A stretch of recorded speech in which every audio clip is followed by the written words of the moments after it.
ഇവിടെ ഇട്ട് മീനിടുന്നു, അയാളുടെ നേതൃത്വം കൊളുത്തുന്നു, അയാൾ വന്ന് 2 അടി അടിക്കും. അതിൻ്റെ ആവശ്യം ഉണ്ടോ നമുക്ക്? എടുത്തോണ്ട് നമ്മൾ അങ്ങോട്ട് നടക്കണമല്ലേ? നടക്കാൻ ഞാൻ തരാം. അങ്ങോട്ട് ഇച്ചിരി അഹങ്കാരമുണ്ട് നമുക്ക്. ഒരിടത്തൊക്കെ ഇരുന്നൊക്കെ സംസാരിക്കുന്ന രീതിയിലൊക്കെയുള്ള സെറ്റപ്പ് അവിടെയൊക്കെ ആകുമ്പോൾ ഇരിക്കാം.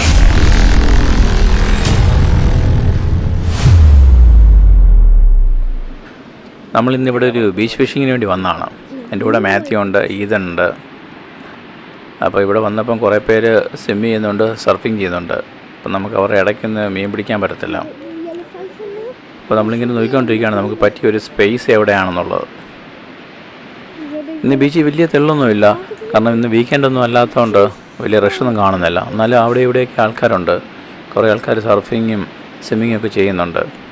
അപ്പം നമ്മൾ കുറച്ചുകൂടെ അങ്ങോട്ട് ഫ്രണ്ടിലോട്ട് നടന്ന് നീങ്ങാമെന്ന് വിചാരിക്കുന്നത് ആദ്യം.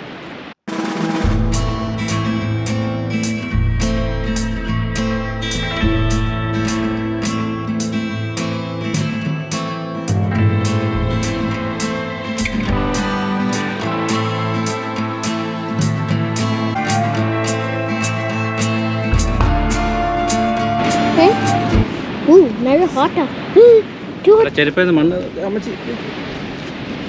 തെറിപ്പിക്കുന്ന അതിനകത്തോട്ടാക്കലൊന്നും മണ്ണ്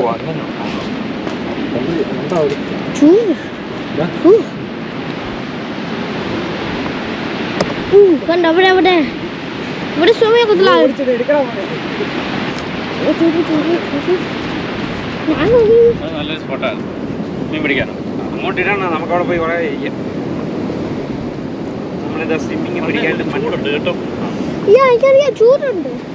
എന്നാൽ വെള്ളത്തിൽ പോകാൻ നിൽക്കണം. ചെരുപ്പ് എടുക്കാൻ ഒരു അബദ്ധമായോന്ന് സംശയമുണ്ട്.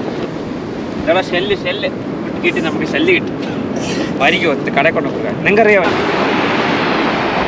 2 കിട്ടിയാലും കുഴപ്പമില്ല, 2 ഫ്രൈ തന്നെയാണ് കിട്ടുന്ന മീനാണ്. നമ്മളെങ്ങനെ നമ്മൾ കുറേ നടന്നങ്ങ് ഫ്രണ്ടിലോട്ട് ചെന്നപ്പോഴത്തേക്കിനും അവിടെ വലിയ റഷൊന്നും കാണുന്നില്ല. അപ്പോൾ പിന്നെ ഇവിടെ തന്നെ അങ്ങ് റോഡൊക്കെ അങ്ങ് സെറ്റ് ചെയ്യാൻ തന്നെ നമ്മൾ തീരുമാനിച്ച് റോഡ് ഓരോന്നായിട്ട് അങ്ങ് സെറ്റ് ചെയ്യാൻ തുടങ്ങി.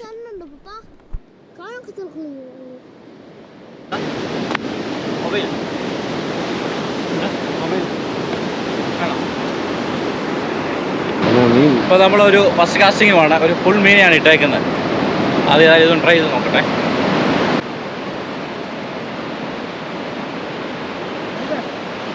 ആദ്യം തന്നെ നമ്മളൊരു ഫുൾ മീനിനെ അങ്ങ് വെയിറ്റായിട്ട് ഇടാൻ തീരുമാനിച്ച്. അപ്പോൾ നമ്മൾ കുറേ വെള്ളത്തിലോട്ട് ഇറങ്ങി നിന്നിട്ട് കാസ്റ്റ് ചെയ്യാൻ വേണ്ടിയാണ്, എന്നാലേ കുറച്ചുകൂടെ അങ്ങ് ഉള്ളിലോട്ട് ചെല്ലത്തുള്ളൂ. പിന്നെ ലോ ടൈഡിലൂടെ ആയതുകൊണ്ട് നമുക്ക് കുറേ കൂടെ ഉള്ളിലോട്ട് ചെന്നിട്ട് കാസ്റ്റ് ചെയ്യാനൊക്കെയുള്ള സൗകര്യമുണ്ട്.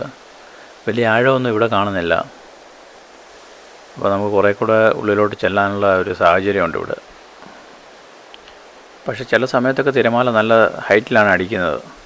നമ്മുടെ അരയോളം കയറി വരുന്നുണ്ട് വെള്ളമൊക്കെ. അതുകൊണ്ട് കുറച്ചുകൂടെ നമ്മളിങ്ങനെ ബാക്കിലോട്ട് ഇറങ്ങിയാണ് നിൽക്കുന്നത്. ചൂണ്ട എറിഞ്ഞതിന് ശേഷമാണ് ഓർമ്മ വന്നത് വീട്ടിൽ നിന്ന് റോഡ് ഹോൾഡർ എടുക്കാൻ മറന്നുപോയി.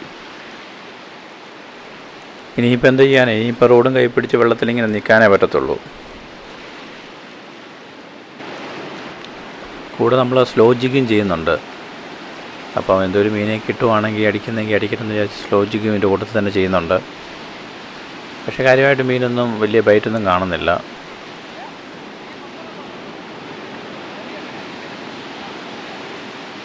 ഇന്നത്തെ ഒരു പ്രത്യേകത എന്ന് പറഞ്ഞാൽ ഇന്ന് വലിയ കാറ്റൊന്നുമില്ല, നല്ല ക്ലൈമറ്റാണ്. കുറേ ദിവസം കൂടിയാണ് ഇങ്ങനെ നല്ലൊരു ക്ലൈമറ്റ് കിട്ടിയത്.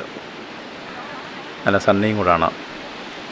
ഏതായാലും നമ്മൾ കുറേ കൂടെ നേരം കൂടെ ഇങ്ങനെ ചൂണ്ടയിട്ട് നിൽക്കാൻ വേണ്ടി തീരുമാനിച്ച്. ഇതുവരെയായിട്ട് നമുക്കൊന്നും കിട്ടിയില്ല, പക്ഷേ നിൽക്കുമ്പോൾ നല്ലൊരു മൂഡാണ് നമുക്ക്.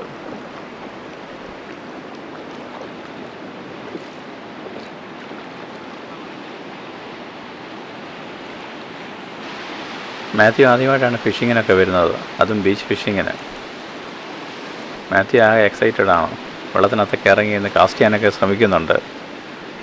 പുള്ളിക്കാൻ ആദ്യമായിട്ടാണ് കാസ്റ്റ് ചെയ്യുന്നത് തന്നെ. ഇവിടെ അവധി ദിവസങ്ങളിലൊക്കെ ഇങ്ങനത്തെ ആക്ടിവിറ്റീസൊക്കെയാണ് കൂടുതലും ആൾക്കാർ ചെയ്യുന്നത്. ഇതൊക്കെയാണ് നമ്മുടെ ഒരു എൻ്റർടൈൻമെൻറ്റ്. ചില സമയങ്ങളിലൊക്കെ നമുക്ക് നല്ലപോലെ മീനെ കിട്ടും, ചിലപ്പോൾ ഒന്നും കിട്ടത്തില്ല. ഒന്നും നമുക്ക് പറയാൻ പറ്റില്ല, അതൊക്കെ നമ്മുടെ ലക്ക് പോലെ ഇരിക്കും. ചില സമയത്തൊക്കെ നല്ല അടിപൊളി മീനായിരിക്കും നമുക്ക് കിട്ടുന്നത്.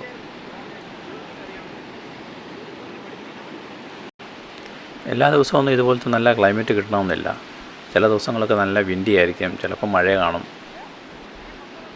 ഈ നമുക്ക് ഒഴിവുള്ള ദിവസങ്ങളിലൊക്കെ വളരെ വെള്ളമായിട്ടാണ് നല്ലൊരു ദിവസം നമുക്ക് കിട്ടുന്നത്. ആ സമയത്ത് ചിലപ്പോൾ നല്ല ബൈറ്റൊക്കെ കാണും, ചിലപ്പോൾ കാണത്തില്ല. എന്നിരുന്നാലും നമ്മളൊരു ഔട്ടിങ്ങിന് പോകാൻ തീരുമാനിച്ചു കഴിഞ്ഞാൽ പിന്നെ നമ്മൾ ഇറങ്ങുമെന്നുള്ളതാണ്.